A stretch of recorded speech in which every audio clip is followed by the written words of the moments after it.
Para Lacan hay un concepto de estructura psíquica, lo que algunos llamamos, tomándolo con humor, la Santísima Trinidad, digamos, ¿no? Neurosis, psicosis, perversión. Freud en ese sentido, desde su origen como neurólogo infantil, es más atado a su época y tiende a pensar un continuo entre neurosis y psicosis. Pero eso ya lo vamos a ir discutiendo fundamentalmente entre las coincidencias y disidencias, lo veremos más adelante, que hay entre Freud y Kraepelin. Bueno, entonces les decía esto, ¿no? Es un concepto pesado que siempre remite a gravedad. Nunca uno va a tomar el término psicosis a la ligera. Siempre va a hablar de psicosis en términos de gravedad y a veces uno se... Acá, perdón, Lourdes me dice, Mónica Gamarra, que no está pudiendo entrar. Disculpen, ¿no? Pero estas cosas que a veces me entran a mí acá en la computadora y... gravedad. Y ustedes saben que hay neurosis que son gravísimas. ¿Ustedes vieron la película Mejor Imposible de Jack Nicholson? Neurótico obsesivo. Si eso no es gravedad, gente, yo no sé dónde encontramos la gravedad. Pero, digamos, y hay algunas psicosis, como por ejemplo ciertas parafrenias, con las cuales un individuo vive una vida relativamente normal en cierto aspecto hasta que se le despierta su núcleo psicótico. Entonces, también está este tema de la gravedad, pero a ustedes les nombran, a mí me nombran, a cualquiera, un psicótico, y ya pensamos en términos de gravedad. Esta es una característica, yo le estoy contando características generales de la conceptualización de psicosis, pero hay que tener en cuenta que también remite a limitaciones. Por eso hay que tener mucho cuidado con el diagnóstico. Porque habla de limitaciones y habla de consecuencias sociales y socioculturales. Hay cuestiones que tienen que ver con la asistencia social, que tienen que ver con los subsidios, etcétera, etcétera, con certificados de discapacidad que cada tanto nos pueden aparecer en nuestros consultorios, y en donde las consecuencias de la conceptualización de psicosis son muy importantes y hay que tener mucho cuidado con el intento de precisión en el diagnóstico. Miren, yo siempre lo cuento, cuando yo entré, era un nene, yo me recibí muy temprano, a los 23 años, y hacía guardia en el Borda, me empezó a llamar la atención que la proporción de diagnósticos de esquizofrenia era mucho mayor que el promedio que recibía la mayor parte de los hospitales. Entonces, una de las preguntas que nos hicimos con algunos colegas era, jóvenes también, pero no puede ser que todo el mundo tiene esquizofrenia, de los que consultaban por la guardia, ¿eh? Todo el mundo tiene. Ahí nos pusimos a leer a Otto Kemper y empecé a transitar un camino por el cual algunos dicen que me caracterizo, que es estudiar la conceptualización de borderline, a la cual algún repasito le vamos a dar también a través del curso. Bueno. O sea, es una grave enfermedad mental en donde, ¿cuál es la característica común? Que no debiera faltar ninguna definición, que hay una grave alteración de la relación del sujeto con la realidad.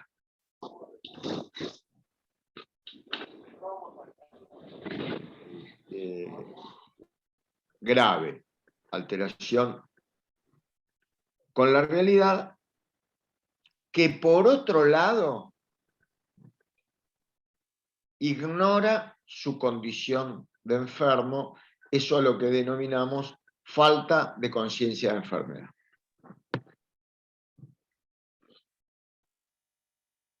¿Está claro? ¿Hasta ahora? Es muy importante. Ahora fíjense ustedes, para Freud es una forma radical de defensa frente a la realidad. Es un retiro drástico respecto de una realidad intolerable. Que obviamente, imagínense, se paga un alto precio.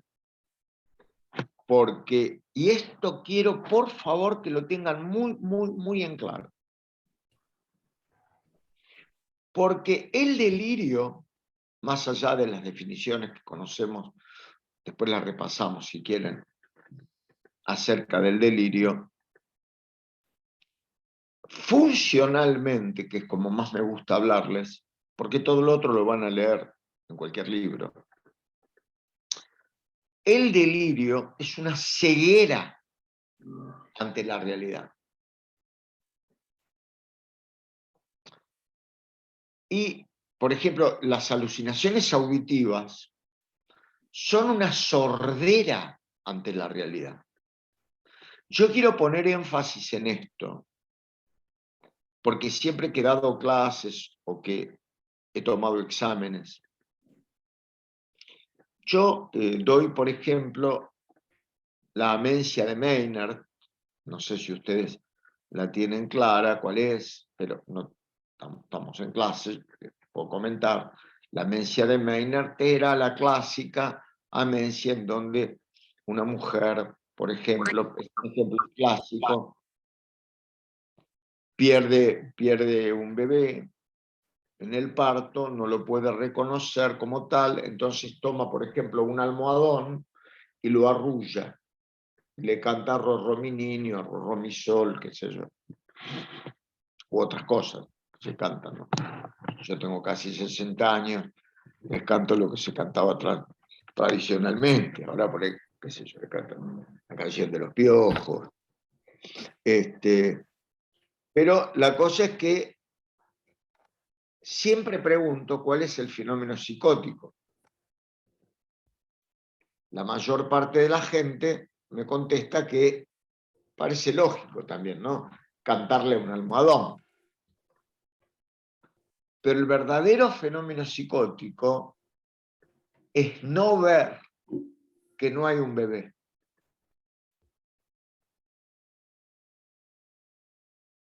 Es lo que se denomina alucinación negativa del objeto. El verdadero fenómeno psicótico es esa desmentida de la realidad, que es rellenada luego por el proceso psicótico restitutivo secundario, yo diría, que es el delirio, que tapona esa ceguera. Lo no visto, lo no escuchado, porque cuando el tipo está escuchando voces, está en una especie de éxtasis narcisista con sus voces, aunque esté muerto de miedo, como suele ocurrir, pero a lo que ocurre a su alrededor tiende a no escucharlo, o fíjense ustedes que cuando una persona está con un delirio agudo, lo que escucha de la realidad externa es un estorbo, porque su atención está concentrada en el fenómeno alucinatorio. ¿Me explico? Ustedes pueden levantar la mano con una aplicación que hay ahí, ustedes manejan esto mejor que yo. Y cuando quieran lo apretan o pueden escribir en el chat y si podemos al final contestamos las preguntas o las guardamos para el comienzo de la próxima. Bueno, ahora, tengan en cuenta, ustedes saben, el concepto de neurosis es previo al concepto de psicosis. El concepto de neurosis proviene del año aproximadamente 1777. Había un tal Barras que define neurosis. Mirá, justo yo me fui a buscar parece que estuviera haciendo la promoción, una taza con la cara, con la jetita de Freud. Bueno, ya, es como cuando uno es de hincha de Boca, de River, de Independiente, de Racing, ¿viste? Pero lo hice inconscientemente, ¿eh? Le agarré una taza a la mañana para hacerme un...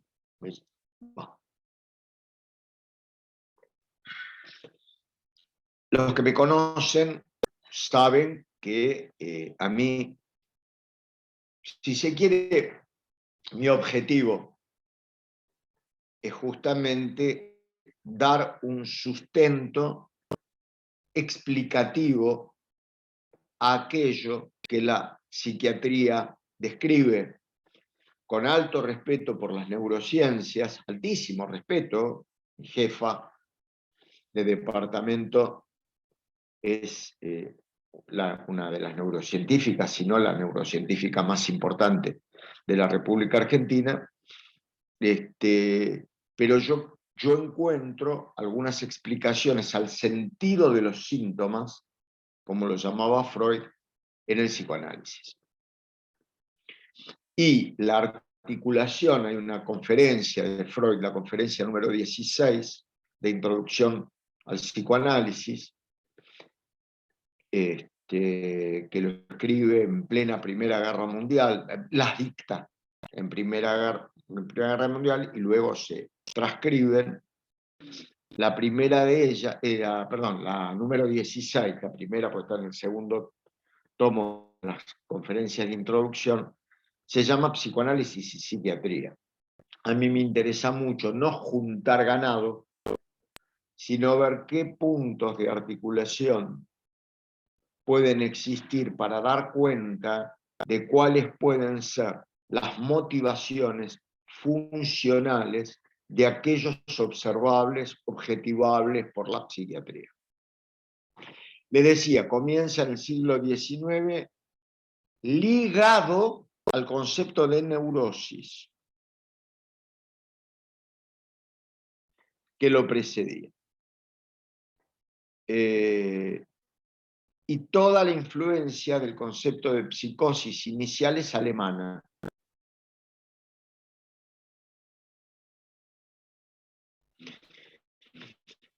El primero en enunciarlo es un médico y poeta.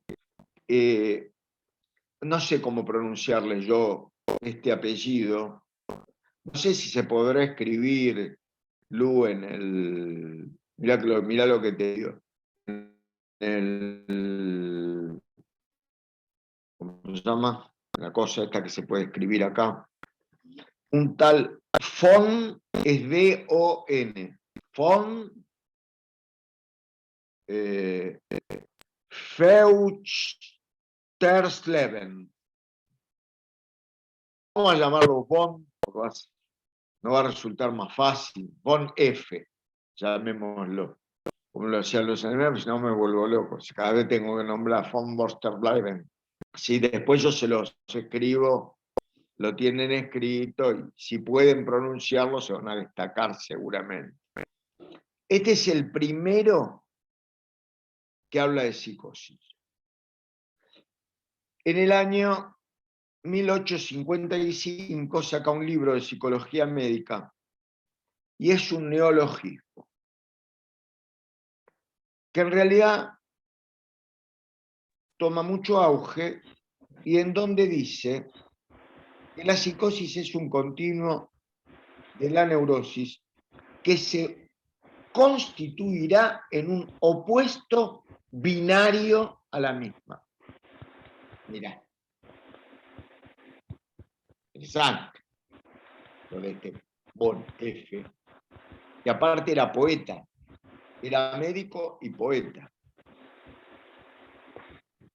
Von Feuchterleben. Medio imposible. Si alguien sabe alemán, me haría un favor. Yo me busqué, vieron en los traductores que uno tiene la pronunciación, les da también. Ahí renuncié más todavía a la posibilidad de decírselo de acuerdo a la traducción, porque ya directamente parecía un juego infantil para mí. Opuesto binario de la misma. No se apuren que van a ver ahora por qué. Ahí va. Ahí está el von Forsterleben, lo escribió Lourdes en el, ¿cómo se llama? El chat. Ese tipo. Los otros son más fáciles.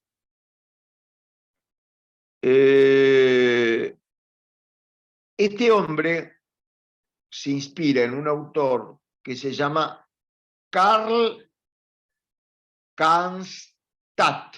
Cannstatt, con C, Cans, como cansado, Tat. La primera vez una T, ahí está. Otra vez Lu, y luego dos T, Cannstatt. Ese había hablado primero, atente a esto, de una neurosis psíquica.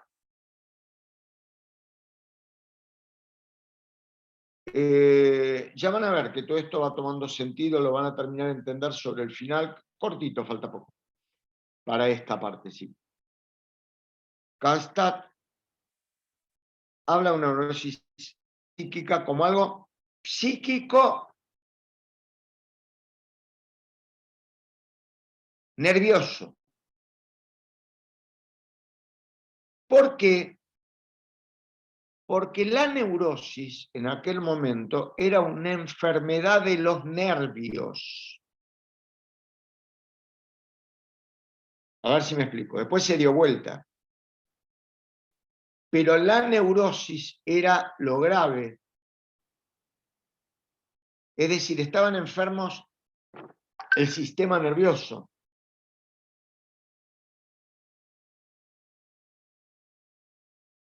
Las nervaduras. En cambio, este pega el salto y dice, es una neurosis de algo que tiene que ver con el psiquismo, con el funcionamiento. Entonces, Cannstatt nos llama la atención, ahí apenas después que este otro, nos dice que podríamos llegar a atribuirle a la psicosis algo del orden de lo funcional. Adelantado.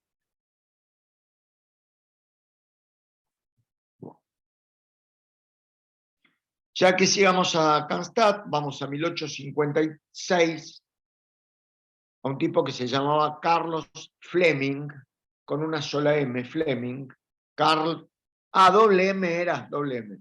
Por suerte la tengo a luz. Carl Fleming, que escribe Patología y terapia de la psicosis. Luego, otro autor, acá sí que me vas a tener que ayudar, Griesinger. Yo le estoy tirando data porque es importante, porque esto en general no se lee. Griesinger escribe La patología y la terapia de las enfermedades psíquicas, en cuya, pero miren qué tramposos que eran en esa época. Nosotros pensamos que somos los reyes de inventores de la trampa, pero fíjense qué tramposos que eran.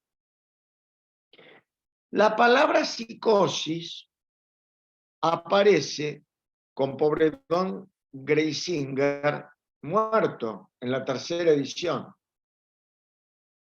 Porque Greisinger, vivo, escribe la primera y la segunda. Cuando se murió, algún pícaro le agrega ahí la palabra psicosis. Él hablaba de una enfermedad psíquica. Entonces, cuidado, porque hay muchos que le atribuyen, por la difusión, el origen a Greisinger. Muchos colegas conocidos, inclusive. Pero tengan cuidado, porque ese fue un agregado post-mortem que se hizo. Le pasó al pobre Freud también. Cuando Strachey y Anna Freud a mí me agarran en la internacional, en la Asociación Psicoanalítica Internacional, y me cuelgan del obelisco directamente. No sé si llegan al obelisco, pero es de la Torre Eiffel, sería más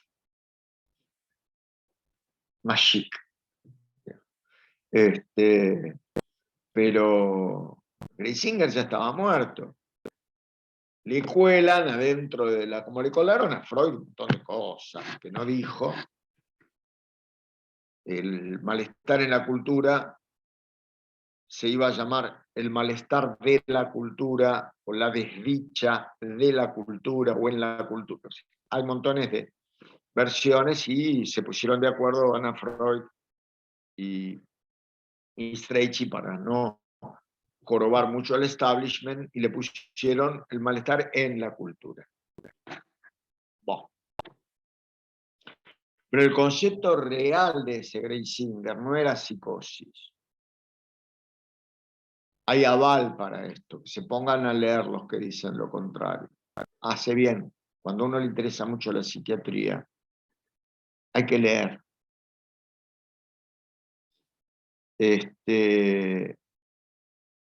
Entonces, siguiendo adelante, a ver para que sea algo. Un tal Werner Hansarik. La verdad que estos tipos tenían de todo menos nombres fáciles, sinceramente, porque te tenés que volver loco. Yo si tomara un examen, lo último que haría sería pedirles que se acuerden de los nombres, porque la gente es un atropello. Importa lo conceptual. Bueno, la cosa es que el Hansarik escribe el concepto de psicosis y reafirma, muy original no fue, ¿no?, que el principal origen es en Alemania y en Francia. Ahora vamos metiendo en lo más interesante, de la parte final de esta primera parte, de esta primera partecita, digamos, y que hace a la ambigüedad. Tengan en cuenta esto. A la ambigüedad. Nosotros tuvimos en la Argentina un gran psicoanalista, Blecher, que escribió acerca de la ambigüedad de este concepto. Otro medio raro, Paul Medius, era un neurólogo binario. Ahí ese empieza a meter la cuña. Medius, como las medias, pero con U. Medius.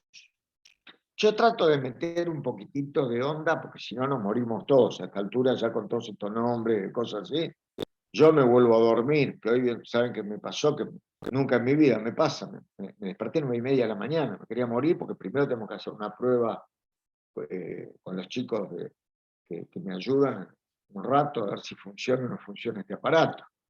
Así que bueno, debe ser por todos estos nombres que no quería afrontar.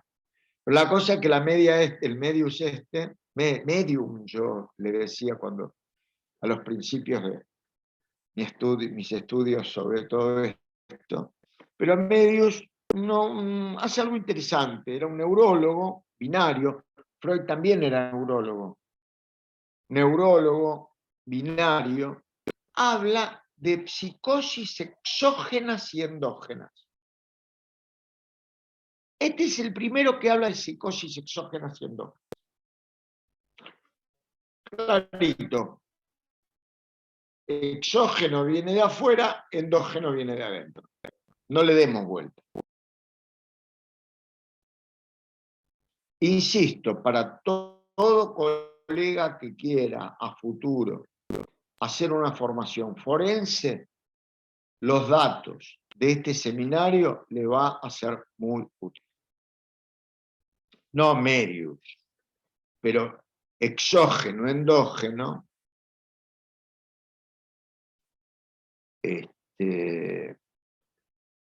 Bueno, la cosa es que el Merius hablaba de esto, pero empieza a abrir cierta mínima luz que luego Breuer,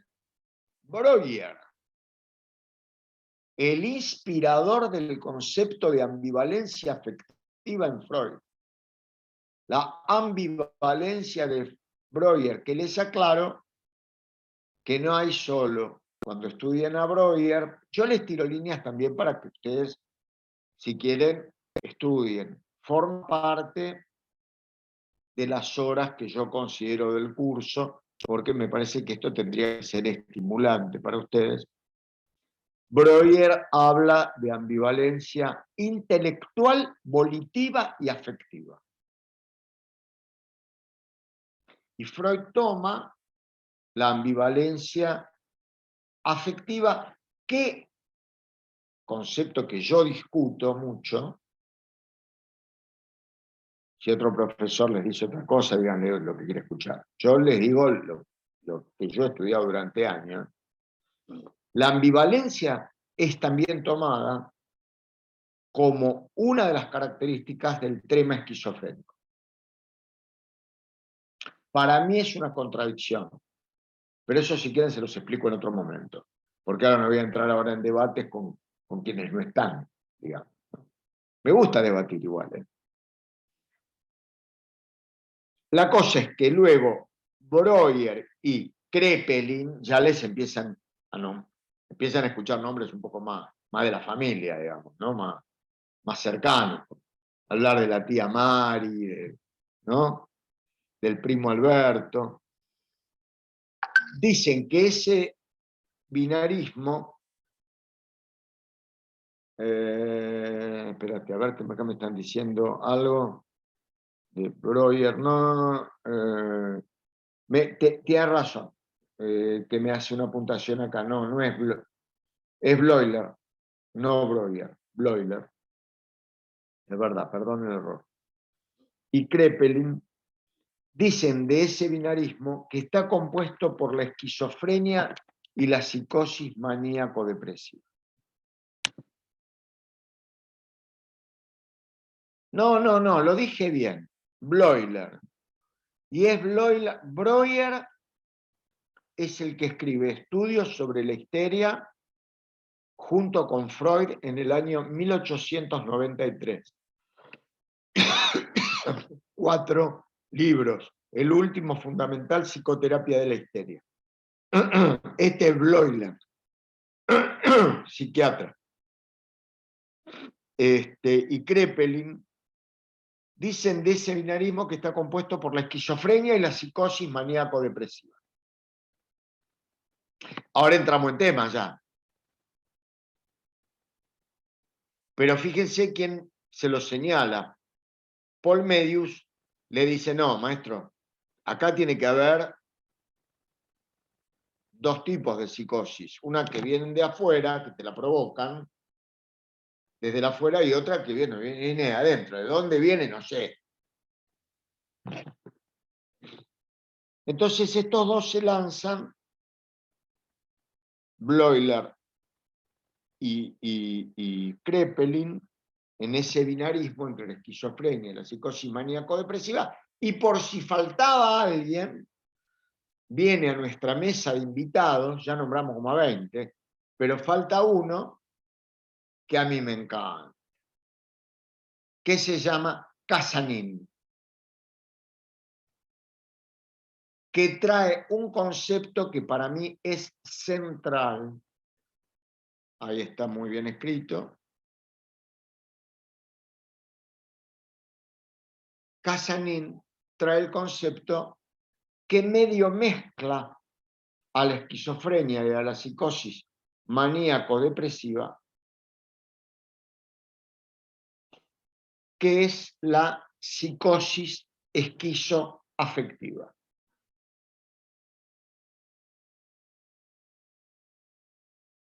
Señoras y señores, quiero que sepan algo desde el vamos.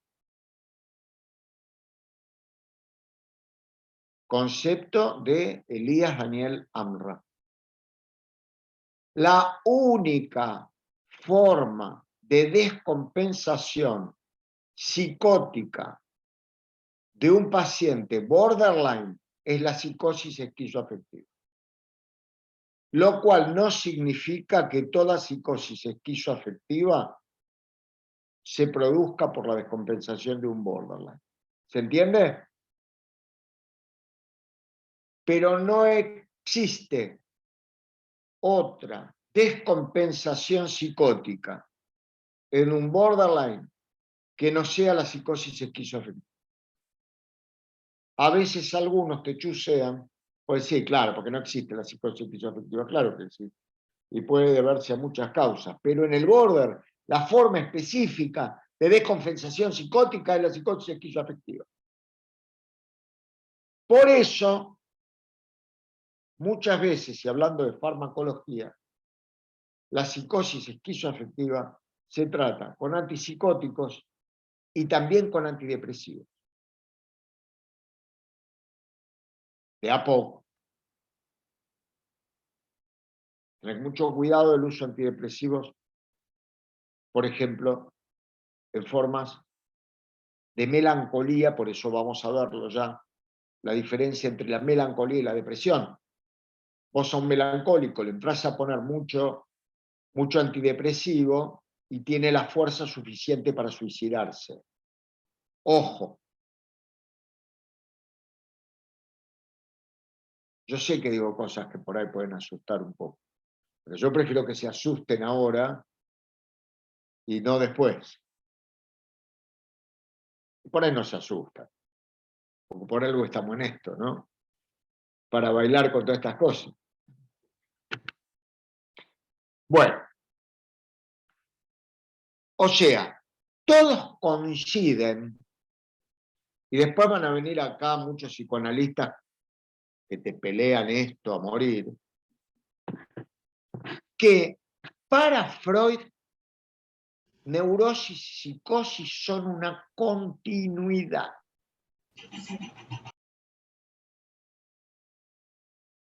Hay distintos conceptos respetables dentro del psicoanálisis, como el modelo estructural, por ejemplo. Lacaniano, post-lacaniano, estructura psíquica, neurosis, perversión, psicosis. Ahora, que no se me enoje Mónica Gamarra, pero algunos lo llamamos la Santísima Trinidad a eso. Pero bueno, con respeto, ese no es sin respeto. Con mucho respeto, pero un poquito de chiste hay que hacer. Pero Freud trata de seguir un continuo, concibe un continuo, o sea, es un seguidor de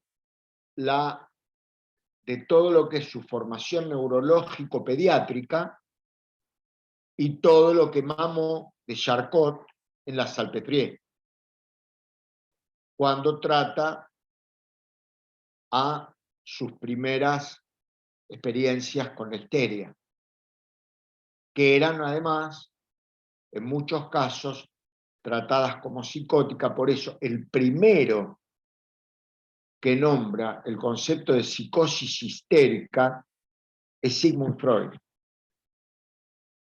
Está en la obra. Después hay muchísimos autores que desarrollan muy bien el concepto. Bueno, me voy por las ramas, así que no me voy por las ramas, por eso me hice el papelito.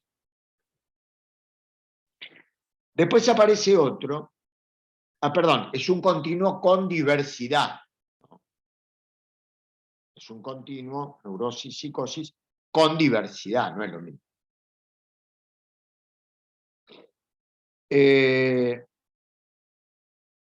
Un autor, Gisline, GH, ahora lo va a escribir seguramente Lu, me va a dar una manito, dice que hay un pasaje ineludible de la melancolía a la paranoia. Y queda abierto que de la paranoia a la esquizofrenia. llega ahí a ese continuo. Es muy interesante porque autores argentinos como Pichón Rivière, pocos estudiaron tanto y tan bien la psicosis, también habla en toda enfermedad mental de una depresión de base, no dice melancolía. Pero este Guisalín dice que siempre hay que pasar primero por un estado de melancolía. Observen que la retracción esquizoide que uno ve, como decía el inglés, no, el escocés Gantrip, el apartamiento esquizoide, como escapar para adentro. Harold Gantrip era cura y psicoanalista. Hubieron un par de curas que fueron psicoanalistas. Este era uno, el otro era Meissner, que era psicoanalista infantil. Pero Gantrip hablaba del concepto de apartamiento esquizoide, que se mete para adentro.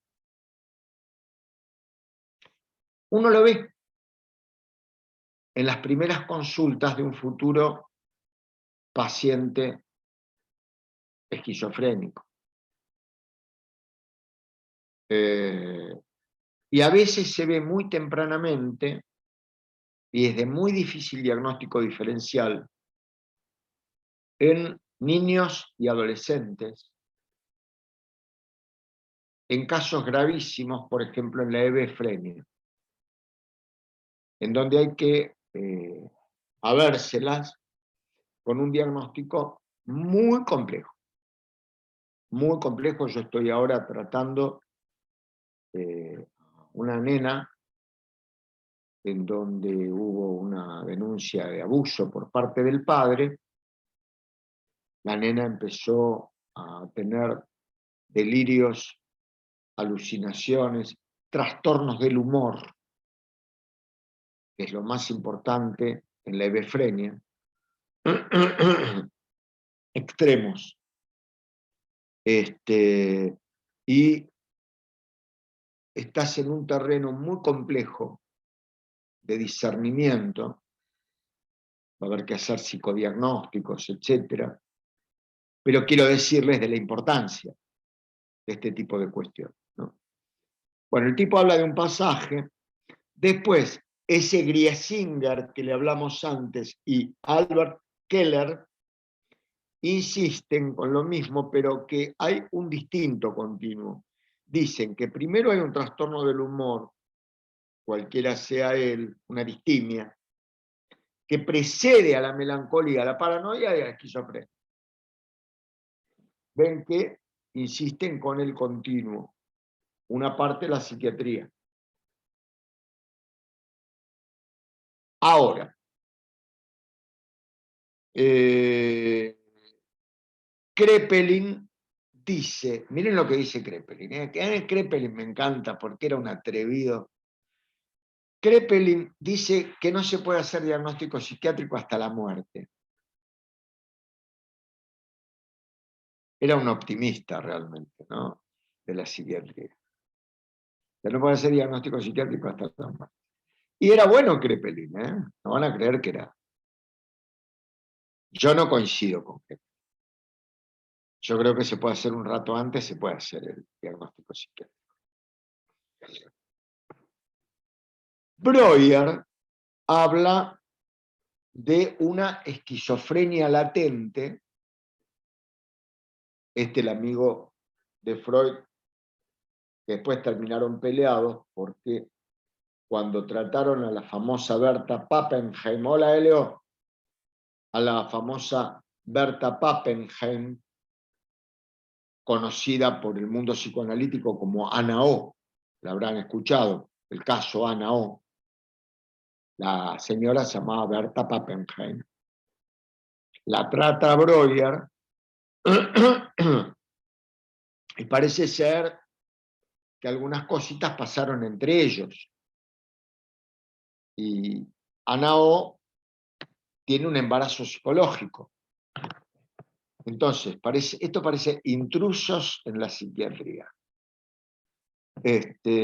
Parece ser que la esposa de Breuer se puso muy celosa y le dijo, a esa no me la atendés más. Se puso enfática, yo me la imagino con el mate en la mano, a la mañana con un bizcochito, y decía, no atendés más a Berta. Y el tipo abandonó a su paciente, porque se enamoró. Entonces después, toda esta transferencia erótica terminó transformándose en una resistencia y no en una comunicación. Ya vamos a hablar de todo esto. Que es permanente en los pacientes psicóticos.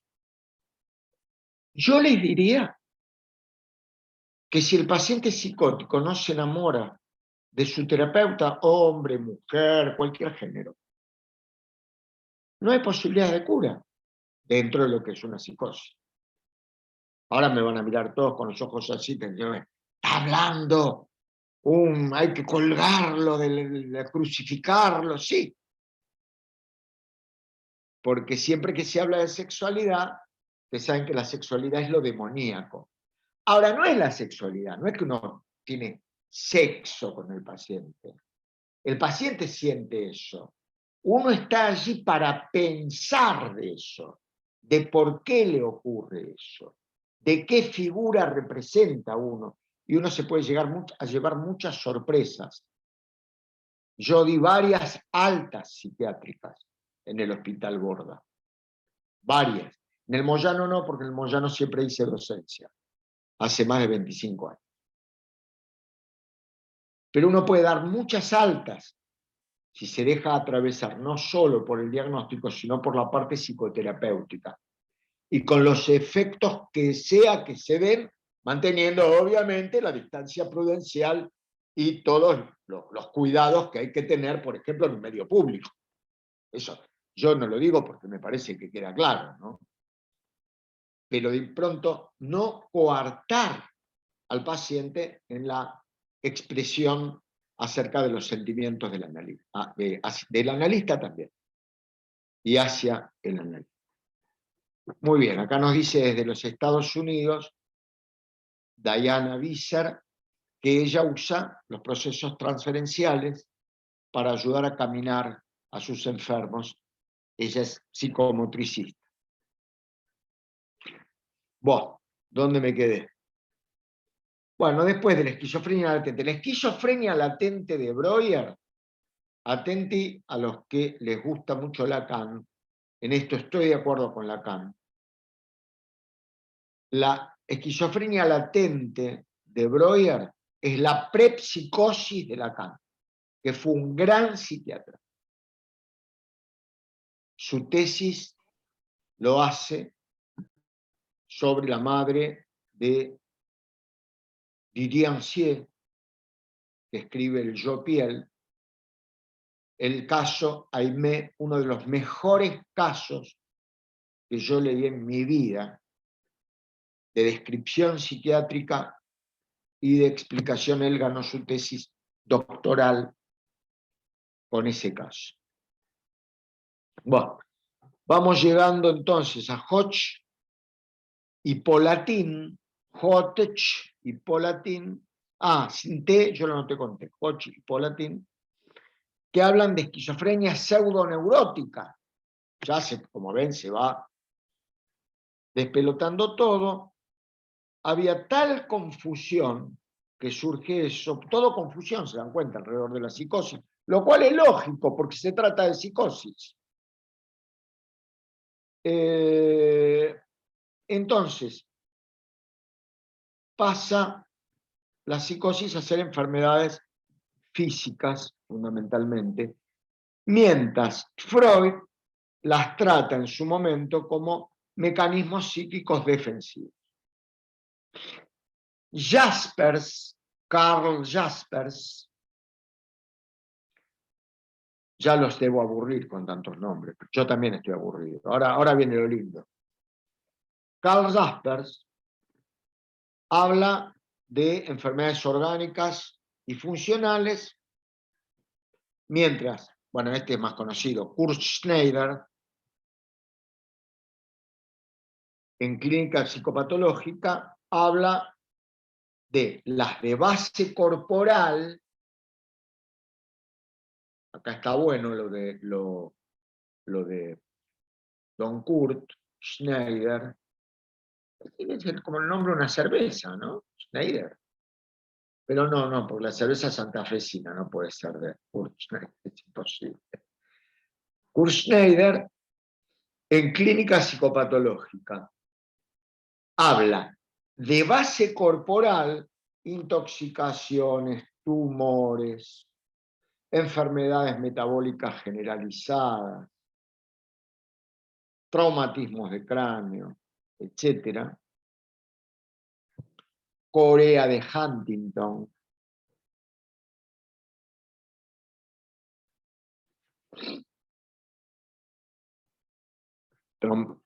E hipotéticas. Dice que entre estas hipotéticas están la esquizofrenia y la psicosis maníaco-depresiva. Pero ven que ya vamos dibujando cierta modernidad. Bueno, al avanzar van apareciendo el CIE-10, el DSM-5, que van a catalogar, pero tampoco esclarecen demasiado el mundo de la psicosis. Ayer yo hice en un grupo que tenemos, que después quien tenga ganas de sumarse se puede sumar, eso háblenlo con Eleonora si quieren. Tenemos un grupo de WhatsApp en donde intercambiamos algunas ideas.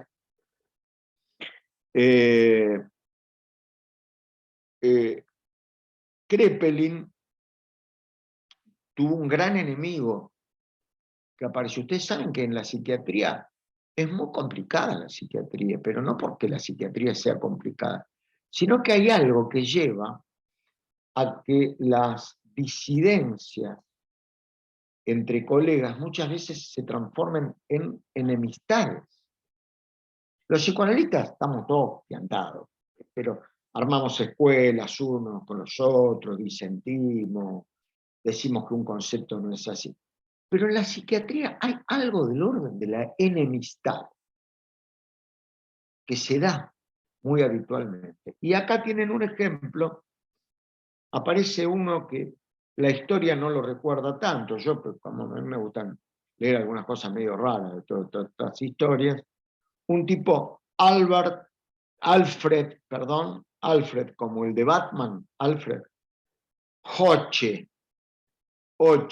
con H, Hoche, que hablaba peste de Kraepelin y decía que eran buscafantasías, que es una forma de decir finamente en nuestra profesión que era un chanta.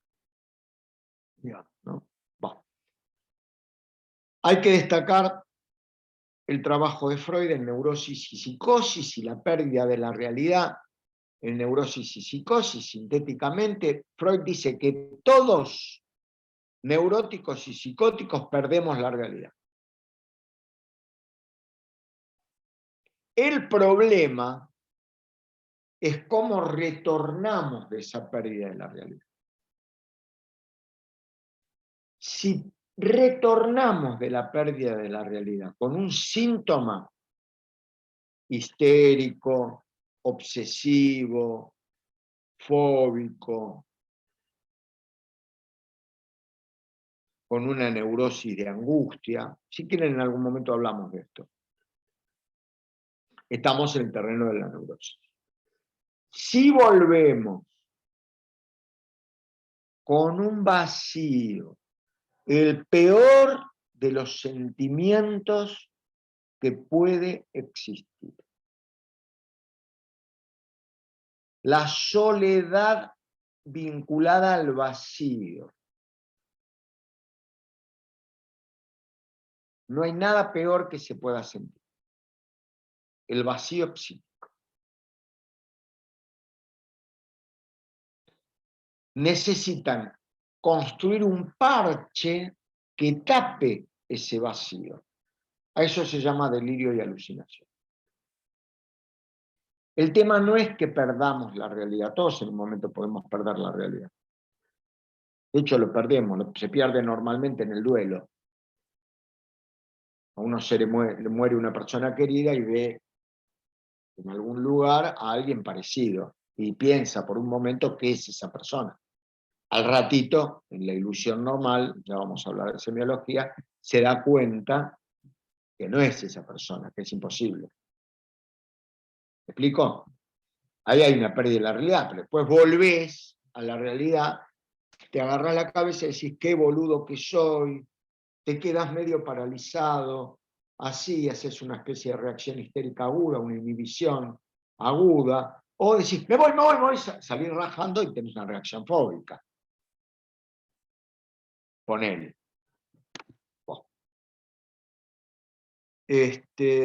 O sea, para estudiar la psicosis hay que tratar de buscar la descripción de los síntomas en la semiología psiquiátrica y el sentido de los síntomas en el psicoanálisis. Esta sería la presentación formal de la primera clase. Ahora quiero que compartamos, vamos a ver si llegamos a las dos cositas, pero la primera que quiero que compartamos porque es un poquito más fácil. Si podemos poner en la pantalla compartida lo de beta. Ahora después vamos a las preguntas que aparezcan en el chat, chicos. Porque si no, no llegamos. ¿Tenemos lo de beta preparado para...? Ahí va. Bueno, un libro muy antiguo, que ustedes lo pueden conseguir. Yo no les puedo decir que lo busquen en internet, porque está mal. No les puedo decir que lo busquen en internet. Así que no lo busquen por internet, cómprenlo, porque no les puedo decir que lo busquen por internet. ¿Sí? Después lean el artículo de la negación, me van a entender. Bueno, vamos a la etiología de las enfermedades mentales. O sea, uno está frente a un paciente y empieza a ver factores exógenos, y enuncia acá brevemente, lo voy a hacer, por eso le dije que este es más fácil, algunos factores que enuncia Beta. Beta escribió esto hace muchos años. Yo creo que sigue teniendo vigencia actual, como el libro de Semiología de Stingo y de tantos otros autores. Y nombra al alcohol. Ahora, que se tome una latita de cerveza no se preocupe tanto, pero nombra al alcohol en grandes cantidades. En forma directa predispone a diversas psicosis, desde estados beta, con doble T, beta. Solo sirve para estudiar semiología. Si estudian psicopatología psiquiátrica de allí, se van a pegar contra la cabeza. No, contra la cabeza contra algo sería. Si es contra la cabeza, estamos hablando de un monstruo directamente. Disminuye la resistencia a las glándulas. Bueno, ustedes vean la descripción, no después de lo que dice, después porque habla del año de ñaupa. Qué sé yo, mi abuelito usaría boleadoras en esa época, una cosa así. El alcohol, en forma directa, predispone, bueno, el plomo, otros tóxicos, óxido de carbono, para la época causas infecciosas, tuberculosis, sífilis, rubiola, otras infecciones con fiebre interna. Agrego una que se está estudiando, COVID-19.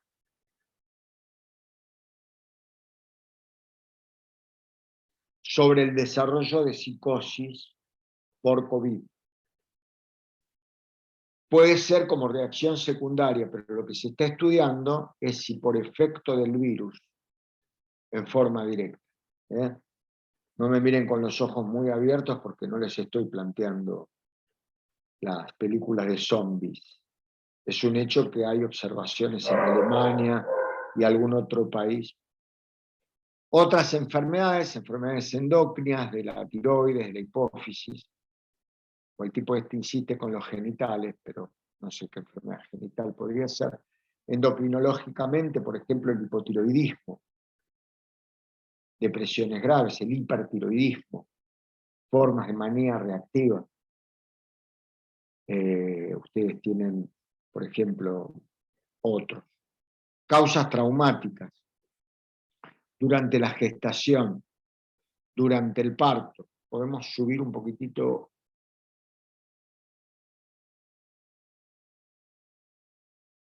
Gracias, Lu. Traumatismos craneales del niño y del adulto. Los traumas no craneales que pueden dejar impotencias funcionales y desfiguraciones del rostro. Para los que quieran ser legistas, el concepto de rostro, que sí pueden ser parecidos los de la hipomanía y el hipertiroidismo extremo, que se llama enfermedad de Graves-Basedow. Me preguntaron ahí sobre el toque, contesté. ¿Entienden? Trauma no es solo el trauma craneano. A mí me desfiguran la cara. Yo soy una señorita hermosa. O no soy hermosa, yo me siento hermosa y estoy contenta con quien soy. O soy un tipo que me siento un langa, no me interesa si soy langa o no, pero me siento, bien. Y algo me deforma la cara, por ejemplo. Que no es el rostro. Para el hombre, cara y rostro coinciden. Para la mujer, el rostro es hasta el borde superior de los senos. Y transforma a la lesión, por ejemplo, leve en grave, y a la grave en gravísima. No es joda, ¿eh? Eso puede producir una afección psiquiátrica grave que inclusive puede llegar al suicidio. Seguimos con los factores exógenos, las causas nutritivas, por ejemplo, las avitaminosis, las hipovitaminosis A, C. Una ocasión detectaron en el Fernández un trastorno, me acuerdo, hace unos años, muy importante de la conducta, y le estudiaron, no había nada, le dosaron las vitaminas, tenía déficit de vitamina C. Le dieron vitamina C y le sacaron todos los antipsicóticos. Recuperó totalmente la realidad. Así que hay que tenerlo en cuenta. Y tiene que estar en una historia clínica. No a lo beta hace 200 años. Pero esto no hay que perderlo conceptualmente. Después tenemos las causas psíquicas, dice acá, bueno, el estrés postraumático, bueno, agrega trauma fundamentalmente, el trauma, coinciden diversos sucesivos traumas, o sea, hay psicosis exógenas, que es lo que llamamos reacciones psicóticas, que suelen ser reacciones psicóticas agudas. Por ejemplo, fíjense, la más famosa de las películas sobre psicosis se llama Psicosis. ¿Se acuerdan de la película Psicosis? De Hitchcock, después se hizo una serie. Bueno, no es una psicosis. Es un trastorno disociativo, identitario. Después lo vamos a discutir. Vean la película Psicosis y yo se los discuto. Pero si le dicen es una psicosis, si un psiquiatra le dice que eso es una psicosis, y bueno, después hablamos. Yo le digo, lo charlamos después, porque en caliente es difícil charlar las cosas. Es un trastorno disociativo identitario. Tengo clases dadas sobre esa película. Mirá lo que se puede hacer en esta profesión. Mirá la oportunidad que te da. Podés dar una clase de una película. Es una cosa increíble andar contarle esto a un traumatólogo. Y dice, claro, ustedes se la pasan de joda todo el día. Y la verdad que sí. Tenemos una joda bárbara, cuando se nos descompensa un paciente te quiere matar y todo, es una joda impresionante. Bueno, pero evidentemente todo lo que tiene que ver con lo traumático agudo o con lo traumático crónico puede producir el desencadenamiento de una psicosis. Más, ¿es la causa? Eso lo vamos a discutir más adelante. Estos son factores de desencadenamiento. Más, ¿es la causa? ¿Es psicótico quien quiere o es psicótico quien puede? Preguntas, yo les digo preguntas. No esperen tantas respuestas, porque yo quiero que ustedes aprendan, no yo enseñarles. Después pasamos a las causas ambientales. Bueno, pueden haber causas ambientales, sí, obviamente. Obviamente. Y luego factores endógenos que para Don Beta pueden tener que ver con la edad, puede ser que para Beta pueda tener que ver con la edad, el sexo, la raza, acá se pone medio particular. Don Beta, existe cierta predisposición de ciertos grupos científicamente para tener cierto tipo de patologías, ¿verdad? Bueno, algunos tienden a atribuirle a la herencia un papel en el desarrollo de estos seminarios. Vamos a ver que la mayor parte de las escuelas psiquiátricas que han tendido a otorgarle a la herencia, por favor, les pido por favor que nadie se vaya a sentir herido, yo hago nada más que una descripción de lecturas objetivables, que le han atribuido a la herencia un papel muy importante, demasiado importante, suelen haber sido psiquiatras particularmente atraídos por el sistema del Tercer Reich. Es decir, psiquiatras que operaron en la época nazi. Porque claro, por ejemplo, a los oligofrénicos había que castrarlos, a los coreicos había que matarlos, a los infradotados porque era una enfermedad hereditaria, entonces mejor que no dejaran descendencia. Entonces yo veo herencia y a mí se me ponen los pocos pelos que tengo de punta. Sigamos un poquitito. Sexo, a ver acá hay algunas cosas que quizás puedan ser rescatables. Todo esto es muy relativo, lo del sexo. En los borderline es muy habitual escuchar que es más habitual en la mujer que en el varón. Y yo les digo algo, con lo cual les muevo el piso. Consulta más la mujer que el varón. Entonces, ¿hay más mujeres border que hombres o hay un subdiagnóstico de hombres borderline? Ojo, no todo lo que reluce es oro. Síganlo al viejo Einstein. Sepan relativizar. Sigamos. Raza, bueno, pasemos eso. Pasemos. De raza, no sé. Puede haber cierta predisposición. Hay ciertas enfermedades mielodegenerativas que se dan particularmente en un determinado grupo.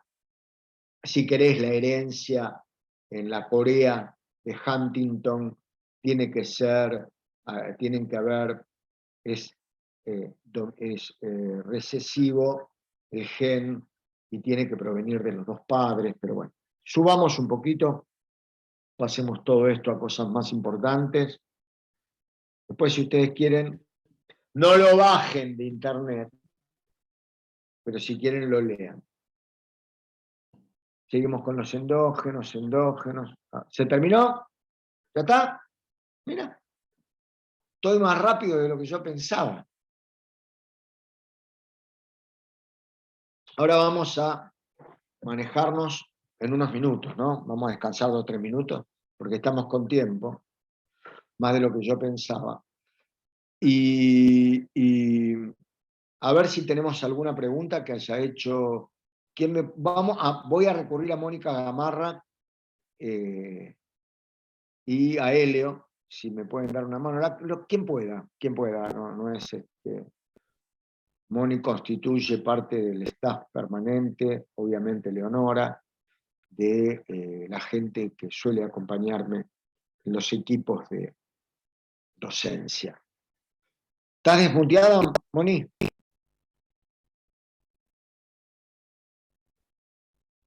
A ver, María. No sé si estás desmuteada. Si no las leo yo. ¿Preguntas? Eso. ¿Querés ver? Moni, buen día. Buen día. ¿Querés ver las preguntas que aparecieron? Dale. En mi profesión uso esa transferencia para hacerlos caminar. Bueno, empezamos con lo de arriba. Bueno, Diana, de Estados Unidos, dice que utiliza la transferencia para hacerlos caminar, un poco como una reflexión. Está muy bueno. Bueno, después siguen los autores que nombraste. Perdóname. Hay una película argentina de hace muchos años que se llamaba Darse Cuenta. Se llama. Si pueden, véanla, está en YouTube. Porque esto que dice Diana se ve ahí. Todo lo que un médico labura, el vínculo con su paciente, y cómo el tipo que había sufrido un grave accidente, y entre medio aparece toda la trama de la vida del médico, de la vida del tipo, cómo aparece. Ustedes todos me escuchan bien, ¿no? Cómo aparece intensamente. Esperen que me está escribiendo acá Lourdes, mi asistente informática, que se le cortó a ellos internet. Déjenme contestarle que no se cortó nuestro...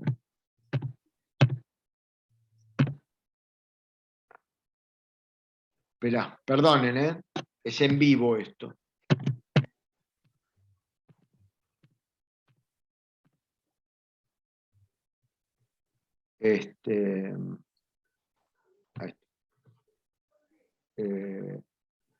Bueno, hola Carla, tanto tiempo, ¿cómo estás? La película Darse Cuenta, ahí se ve lo que dice Diana, cómo un médico establece una buena transferencia con su paciente, médico clínico, y el tipo camina, termina caminando. Bueno, otra. Bueno, después siguen los autores que fuiste describiendo, y Justo Daverio dice, habla de un caso, dice, o un paciente que murió el padre hace una semana y fue a visitar a la madre, mientras pensaba cómo le iba a contar sobre el partido de la Champions, hasta que al momento se dio cuenta que estaba muerto. Me parece que tiene que ver con esto de... ¿Estaba delante del padre? Claro, esto que hablaste vos en un principio me parece que todos tenemos pérdida de la realidad y específicamente en el duelo. Me parece que tiene que ver con eso. Bueno, un paciente obsesivo grave llega a la sesión, cuenta que tuvo logros en el, qué sé yo, en el laburo, que los chicos están creciendo bien, etcétera, y te deja para el final y te cuenta, se murió mi papá. Por un mecanismo que se llama aislamiento afectivo. ¿Entendés? Entonces, habrá que ver si en ese hombre hay un mecanismo extremo de la defensa o si es alguna cuestión de neurosis obsesiva. Sigamos.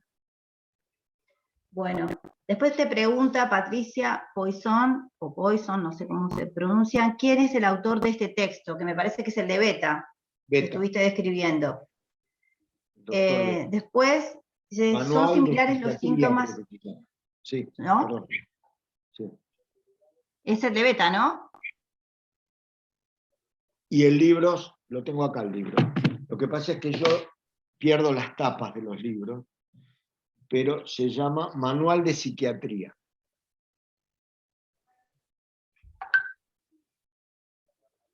Volvieron, estamos acompañados, volvieron los chicos de mis asistentes, se le había cortado el internet. Bien. Sigamos. Después, otra vez justo dice, ¿son similares los síntomas entre hipomanía e hipotiroidismo? No entendí.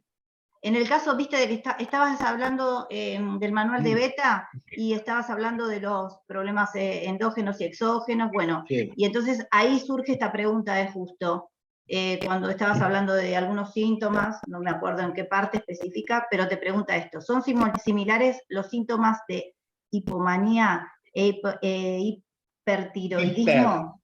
Hiper, sí, Claro. leí mal, sí. A ver, anoten. Graves, como pacientes graves,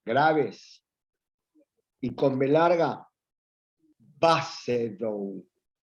Basedow con W al final.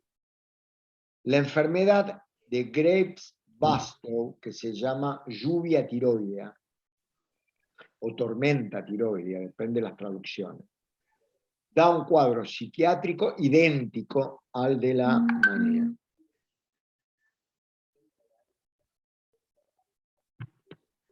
Hoy todo el mundo me escribe, me siento un playboy. Por de todos lados está entrando por el WhatsApp una, otra. Disculpen por los ruiditos que eso produce.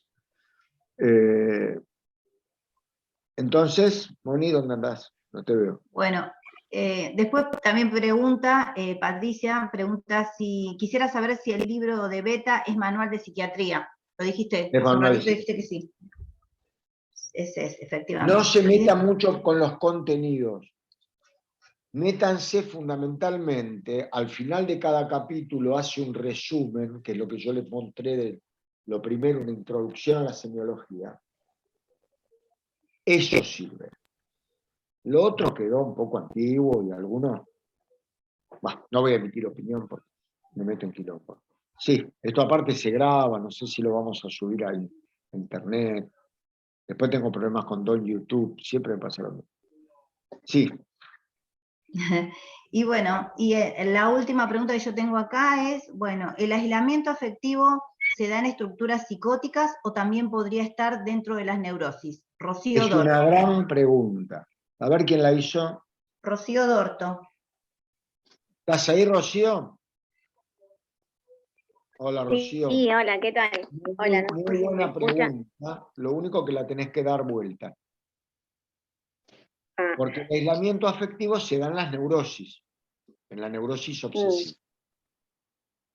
Ahora, está muy bien lo que decís, porque no importa el orden de los factores, porque el orden de los factores no altera el producto. A mí lo que me interesa es la relación que haces. Carl Abraham, que es el modelo que elige Freud para hacer desprender la psicosis de la melancolía, o sea, sigue la línea de la melancolía de Abraham.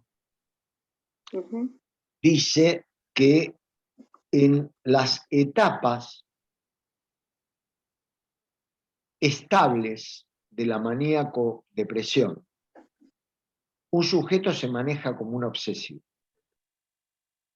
Y que es muy difícil, ponerle lo que hoy llamamos bipolar, hacer una diferencia entre un bipolar que está estable y un obsesivo. Es decir, se compensa el modo obsesivo, entonces ese paciente psicótico puede tener momentos de funcionamiento neurótico, lo cual termina de alguna forma dándole un poquito de razón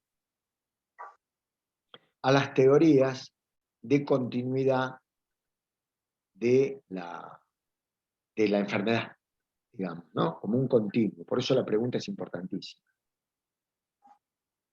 Ahora te explican, ¿quedó claro, Rocío?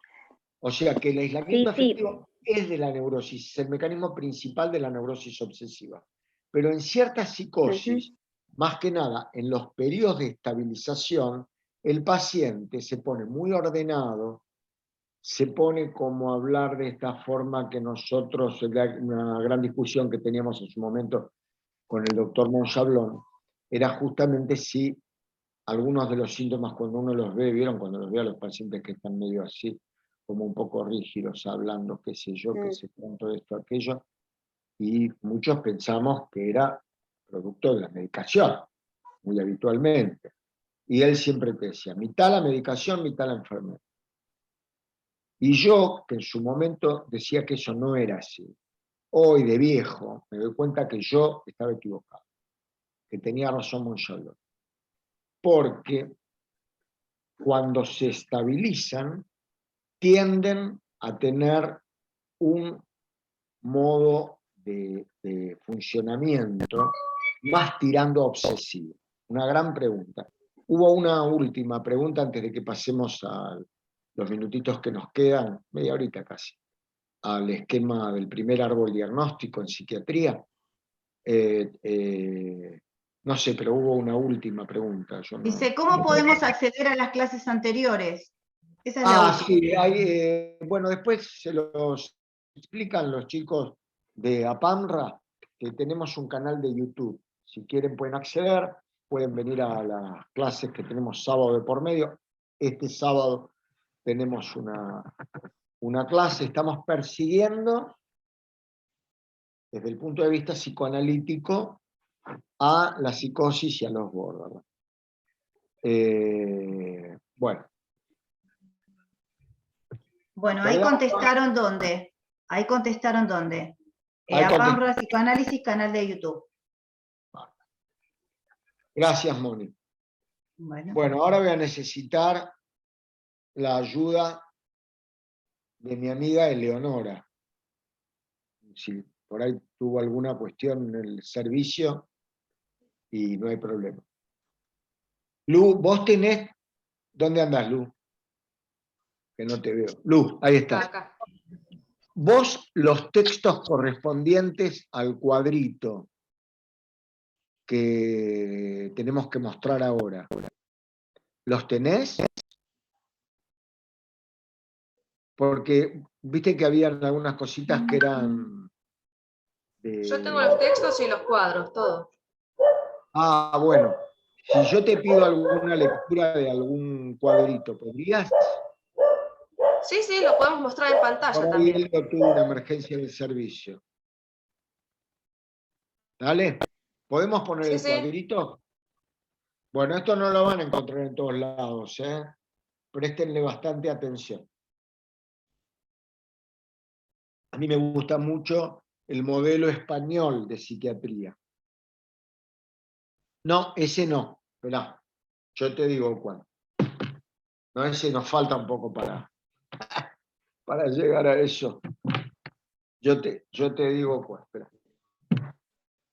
Porque es todo un tema. Tenemos... a ver, tenés a mano. El primero que te marqué de todo. Disculpen estos desperfectos, pero es un poco complicado ponerse de acuerdo cuando uno comienza un curso en algunas cuestiones.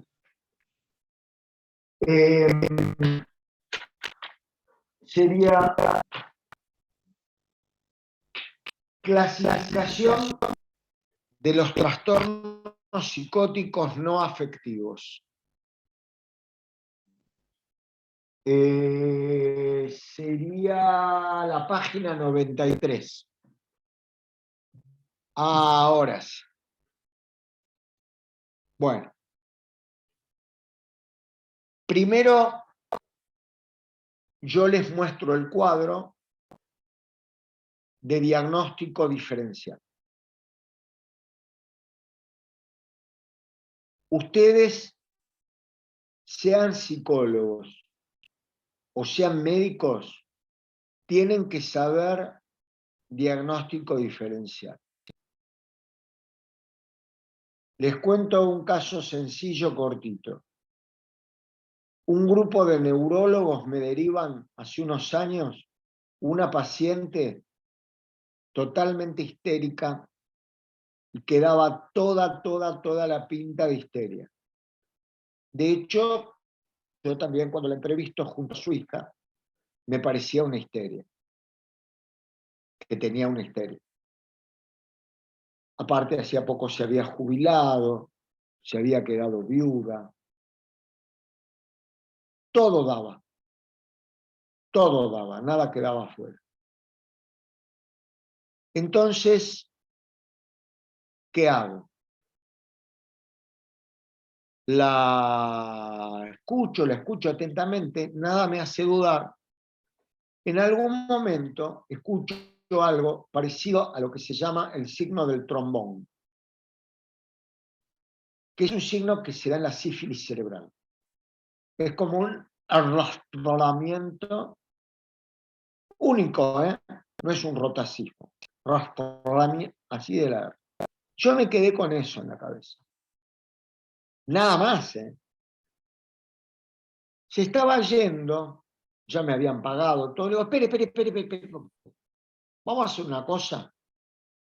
Y yo le hago una receta. Le digo, ¿se puede hacer esta resonancia magnética de cerebro con contraste o sin contraste? No, o no, y sin contraste. Bueno, diagnóstico, tumor cerebral. Entonces, ojo, porque yo quiero saber si pueden perdonar una sola mala palabra, que para mí es, pero soy peor que Gilles de la Tourette con el tema de la alcohol. El que quiere pescado que se moje el culo. Es decir, si queremos pertenecer a esta profesión, y como a mí me interesa particularmente la articulación entre psiquiatría y psicoanálisis, es decir, una unidad entre psiquiatra y psicólogo, todos tenemos que tener en claro que el cuerpo existe. Bueno, uno advierte que el paciente no tiene una clínica psicótica afectiva, o sea que estamos ante una clínica psicótica que no tiene componentes emocionales afectivos. Después vamos a leer el punto A, B, H para hacer esta diferenciación. Con una duración mayor a 6 meses, así se hace el árbol diagnóstico. Clínica psicótica no afectiva. Está retraído, por momentos tiene enojos disruptivos, llama profundamente la atención, ciertas extravagancias, sin componente afectivo. Alguna que otra vez lo vemos como hablando solo. Dura más de 6 meses. Puede ser que sí ocurra esto o puede ser que no.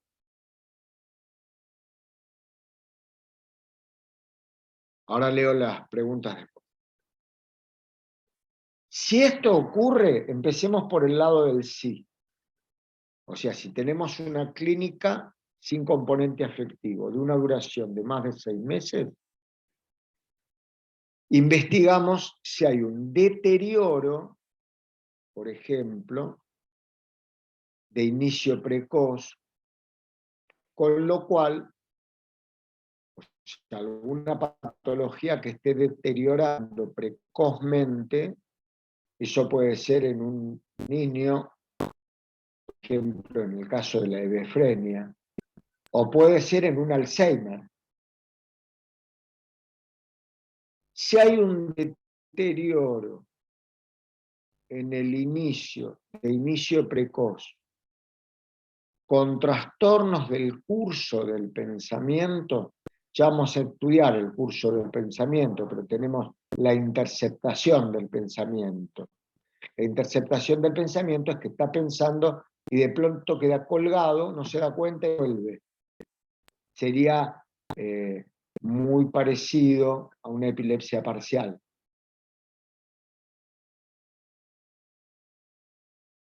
Si no aparece, podemos pensar en una paranoia o una parafrenia. O sea, el trastorno en el curso del pensamiento, porque el pensamiento tiene dos patologías, del curso, ya lo vamos a estudiar, y de la ventana de la aplicación compartida. Algo nos pasó. Ahí va. Sigamos. Ahí tienen.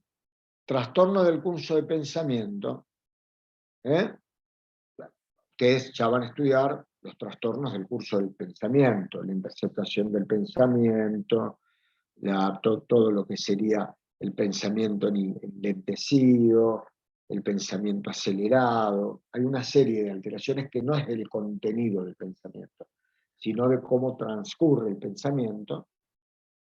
Si hay trastorno, mejor dicho, si no lo hay, vamos a pensar en la paranoia o en la parafrenia.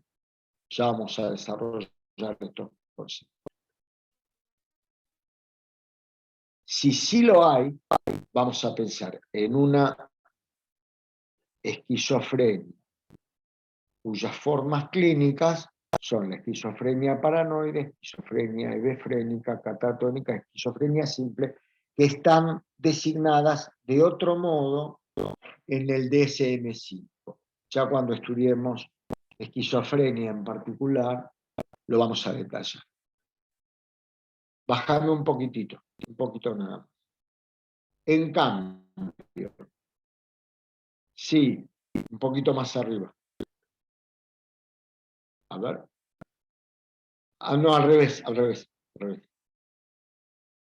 Arriba, arriba de todo. Ahí está.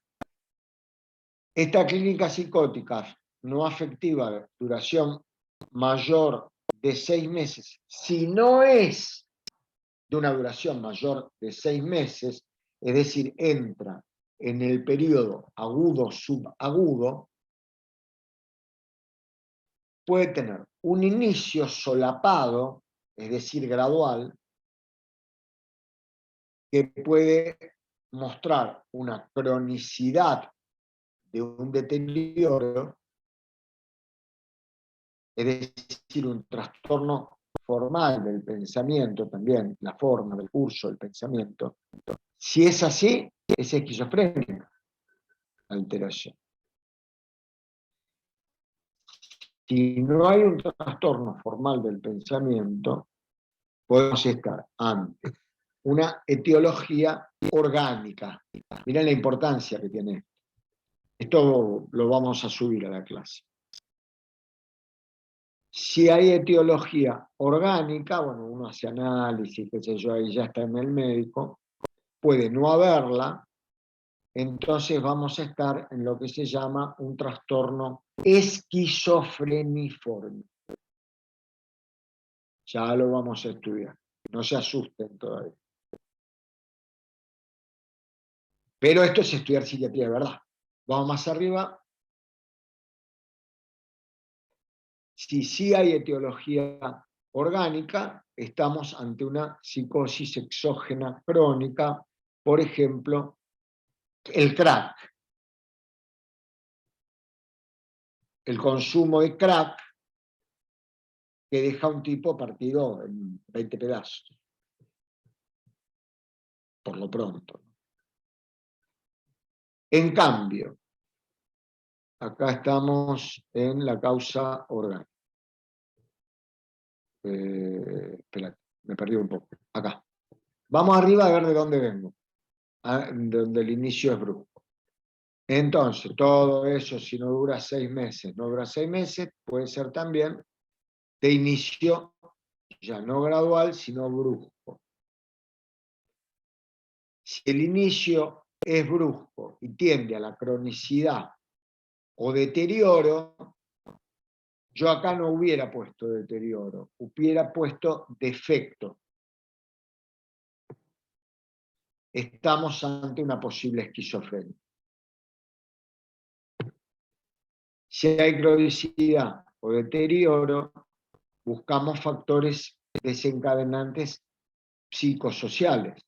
Si no lo está, podemos estar ante un trastorno esquizofreniforme.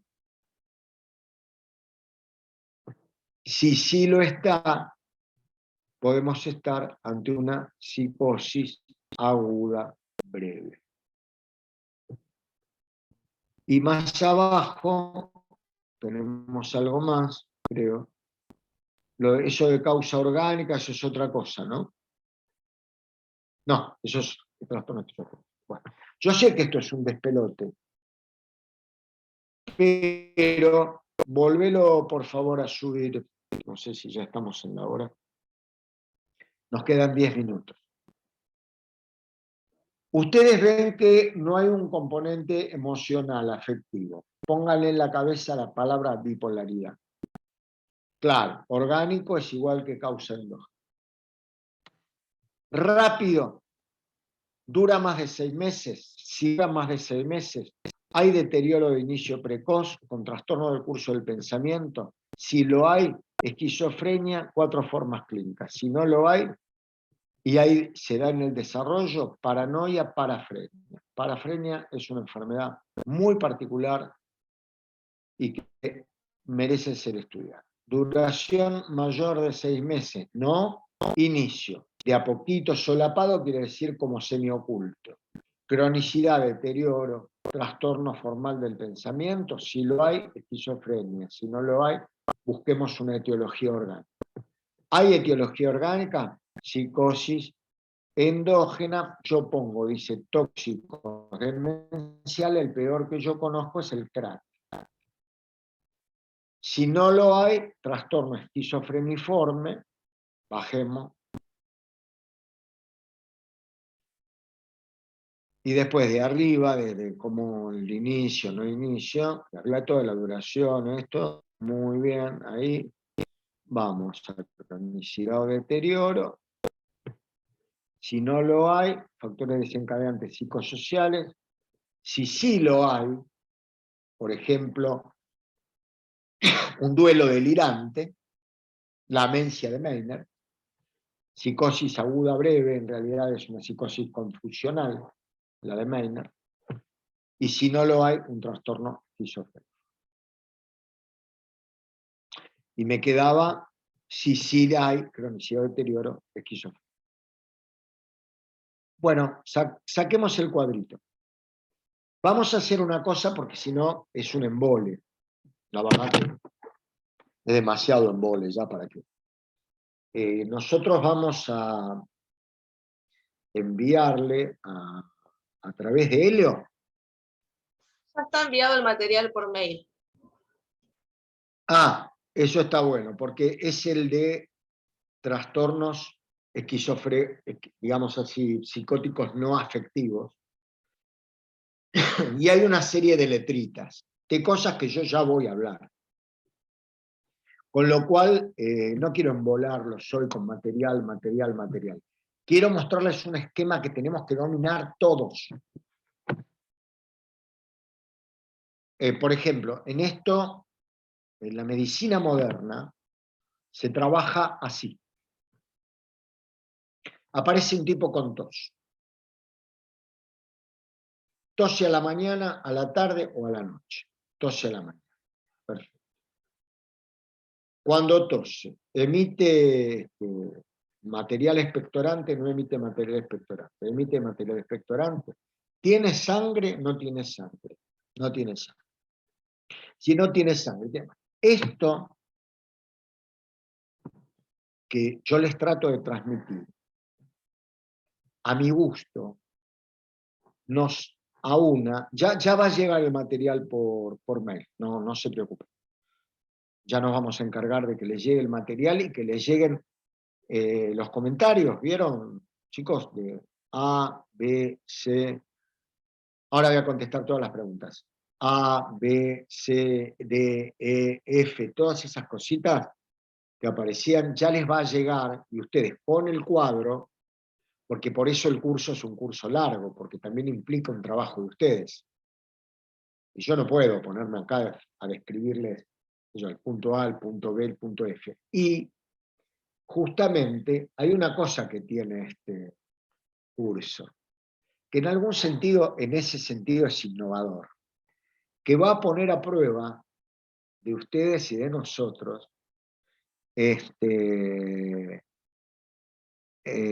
ahí va. El material fue enviado por mail, envíen los mails de los que no lo tengan. Si podés, Lu, hacerme una gauchada más, entre tantas.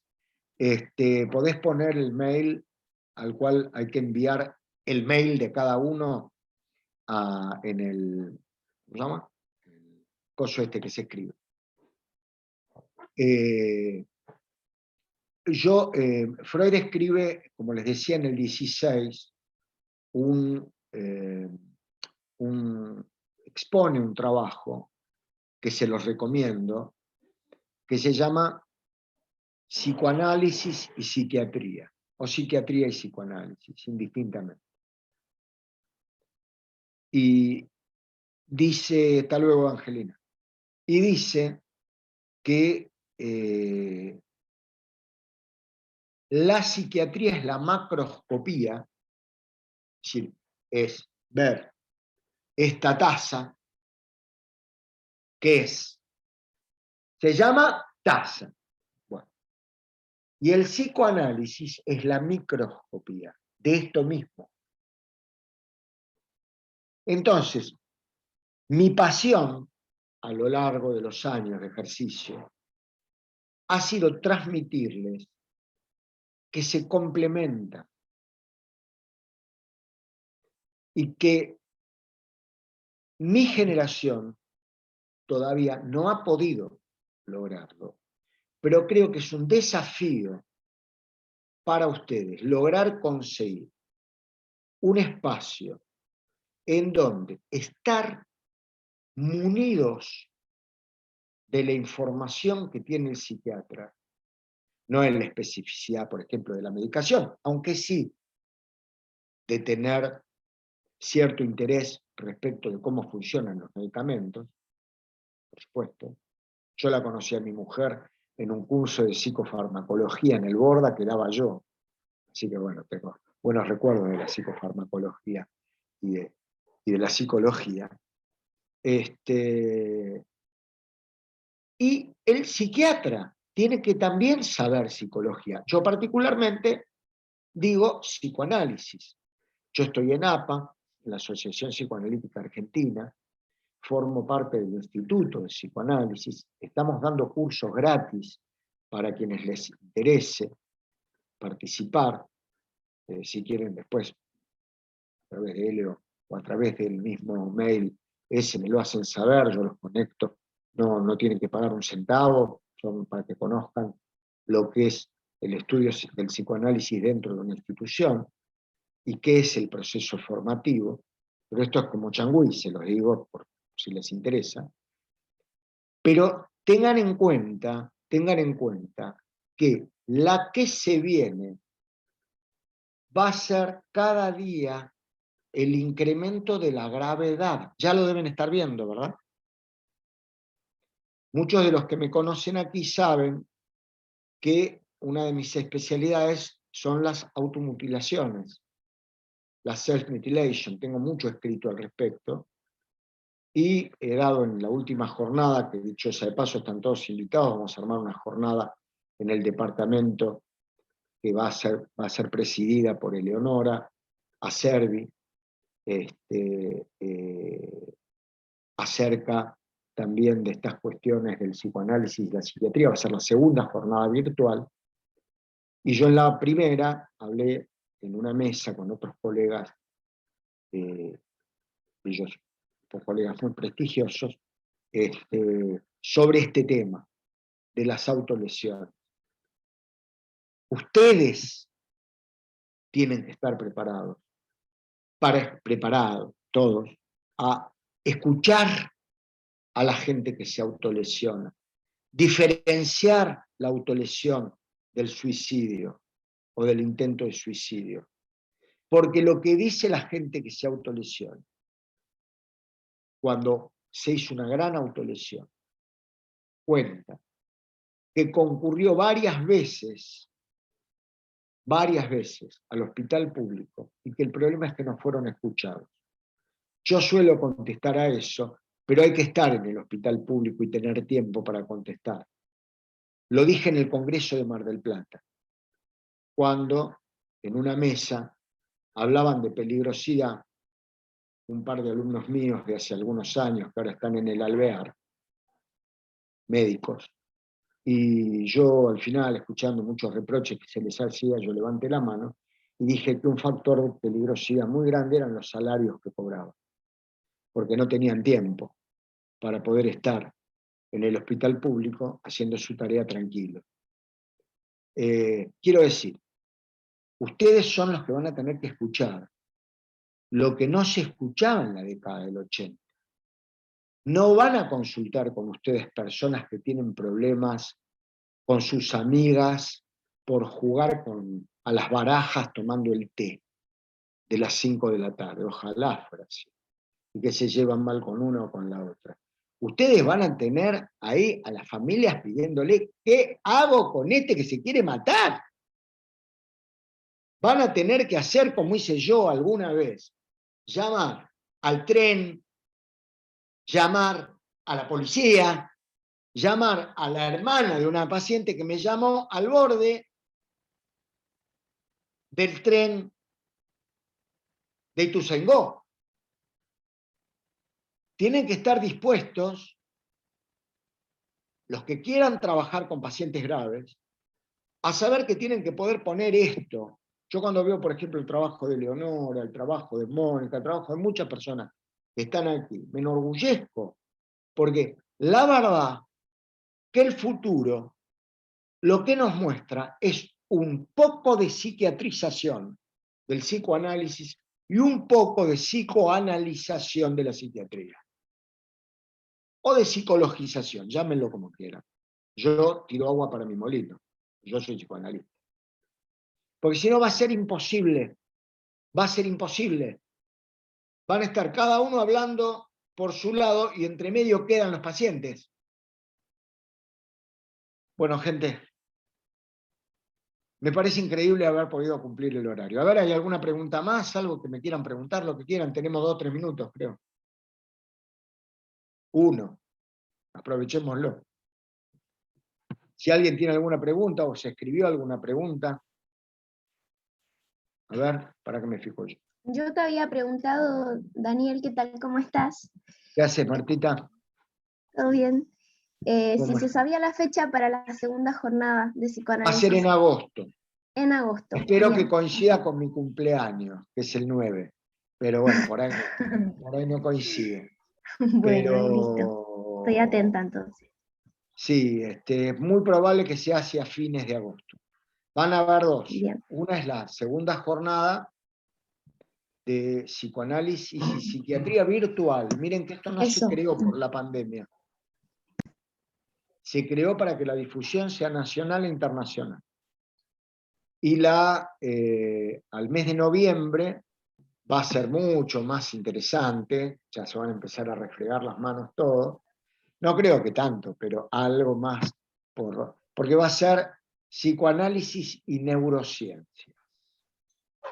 Con lo cual vamos a tener un hermoso debate en una mesa, mi querida jefa, Elba Tornese, y yo, y posiblemente un autor lacaniano que también se dedica a neurociencias. Mónica. Hola, ¿qué tal? No. Mucho gusto, ¿Cómo te calculo va, que Mónica? todos. Una Un poquito última. más fuerte nomás. ¿Ahí me escuchás? Ahí te escucho un poco mejor. Un poco mejor. ¿Ahí mejor? Ahí mejor, dale, habla, que voy a tratar de escuchar. Bueno, Dale. no, quería saber, Daniel, si el encuentro próximo lo podemos hacer con respecto a las etiologías. Me quedé enganchada con la esquizofrenia, porque no descartaría lo orgánico y lo disfuncional, perdón por los adelantos neurocientíficos, pero como apuntan a lo orgánico y estructural, podría verse por ahí una nosología, bueno, no me gusta la palabra, pero una nosología diferente en cuanto a estos adelantos. Estoy con Andrea López Mato, la doctora Tornes, en fin. Si vas a trabajar sobre esto con respecto al próximo Es muy encuentro. bueno lo que decís. Mirá, yo no soy un tipo que estoy demasiado atado a los reglamentos, les soy sincero. Soy más bien medio anarco. No soy anarquista, pero medio en esto. Yo tengo ganas de darles, de invitar a Carlitos Benavente Pinto, que es un ex discípulo mío, que está triunfando por suerte, porque se lo merece muchísimo, en el interior de la provincia de Buenos Aires. Él hizo el curso superior de médico psiquiatra conmigo. A que él hable, él tiene una modalidad de pensamiento orgánica, a que pueda hablar acerca de esquizofrenia.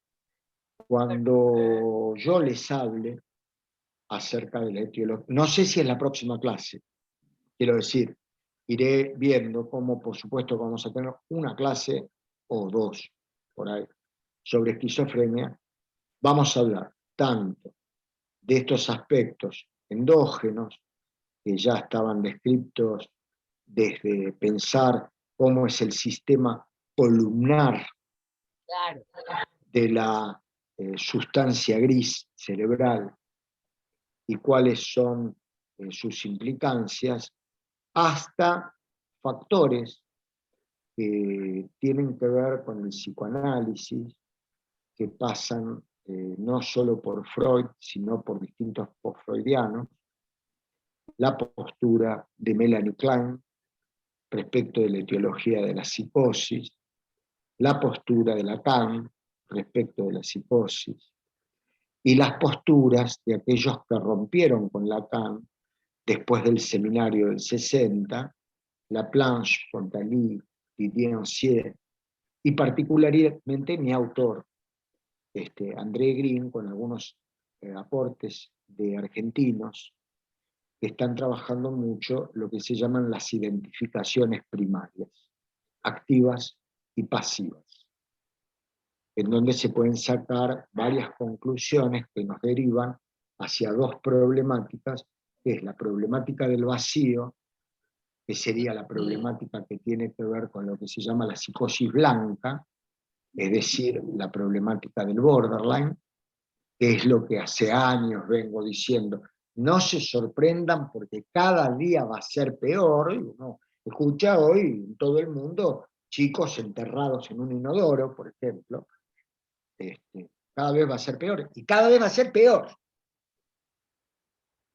Yo no es que soy un pesimista, pero nada augura, desde el punto de vista de la psicopatología, que las cosas vayan a ser mejor. Con lo cual, como nosotros vamos a tener, ya lo tenemos, un papel preponderante, porque ahora todo el mundo consulta con nosotros. Entonces, tenemos que estar muy bien instrumentados, de todos lados, por la que se viene. ¿Sí? Yo sigo, por primera vez tengo en el consultorio pacientes que se me paran hacia adelante y buscan pegarme.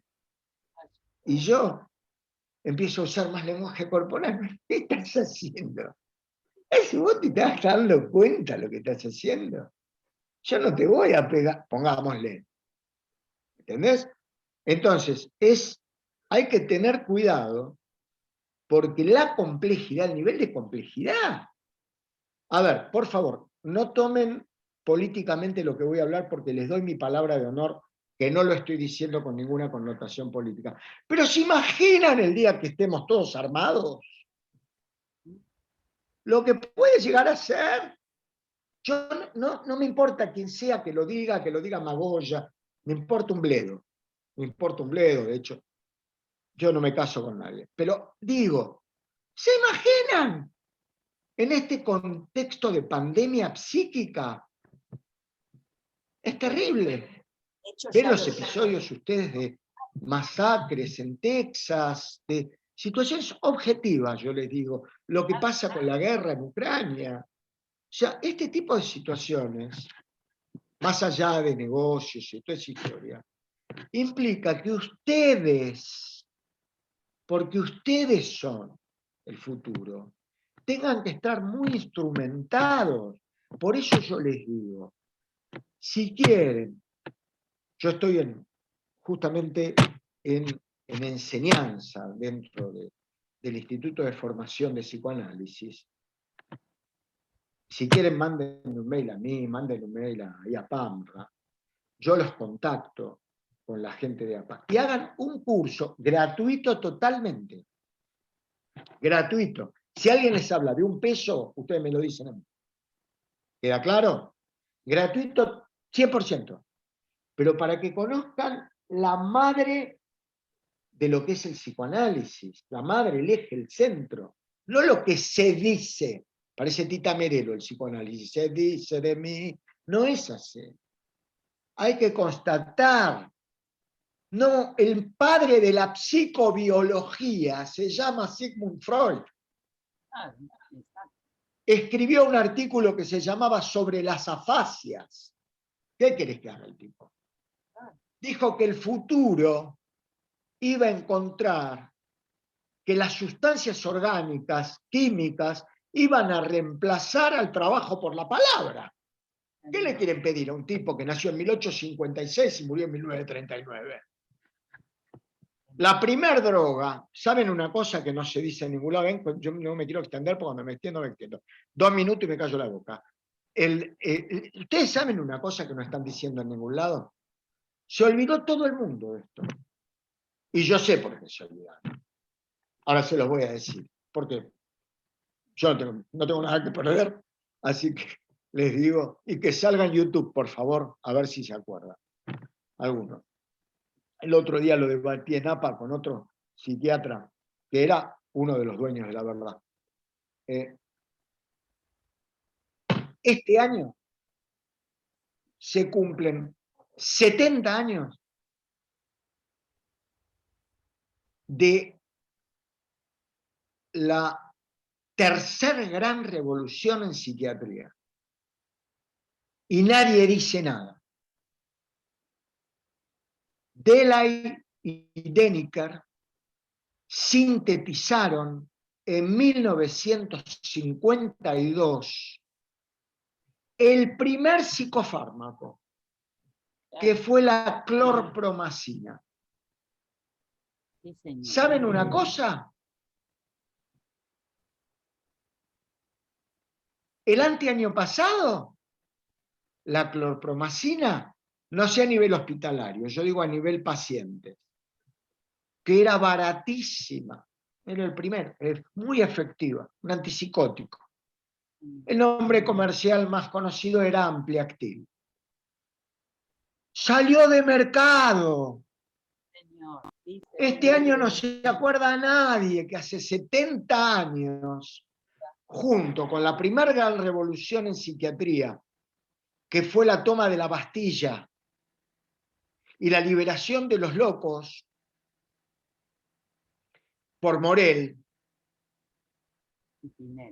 la segunda gran revolución en psiquiatría, aunque les parezca mentira, que fue el electroshock, y se lo disputan con el psicoanálisis, el electroshock, porque no había nada. Entonces, tipos que se iban a morir, se salvaban con el electroshock. Yo no practico un electroshock ni que me maten. Pero quiero decir, en esa época no había otra cosa. Y la tercera fueron los psicofármacos. Decime una cosa, festejamos de todo. Festejamos que, qué sé yo, cumplió años, el que creó el laboratorio tal. Y no podés festejar que tenemos recién hace 70 años psicofármacos. El segundo fue el Valium, el diazepam, al año siguiente. ¿Se dan cuenta lo que les quiero decir? Seguro que si me escuchan, nunca me regalan nada los laboratorios, así que no pienso que me regalen, y que mejor me hacen un favor. Pero lo que les quiero decir es que traten de mantener lo más que puedan la objetividad. Después, si le traen un regalo, digan gracias, arrivederci, pero la gratificación va a ser la cura del paciente y los honorarios que van a cobrar. Les mando un abrazo. Nos vemos el último miércoles, ¿no? Porque había gente que estaba confundida. El último miércoles de junio. ¿Qué hablé? Estamos en junio, ¿no? De junio. Y seguimos intercambiando. Les mando un gran abrazo. Un abrazo. Abrazo. Chao, Muchas chao. gracias. Hasta luego. Igual para ustedes. Chao, gracias.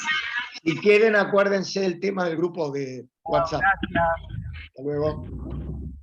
Gracias.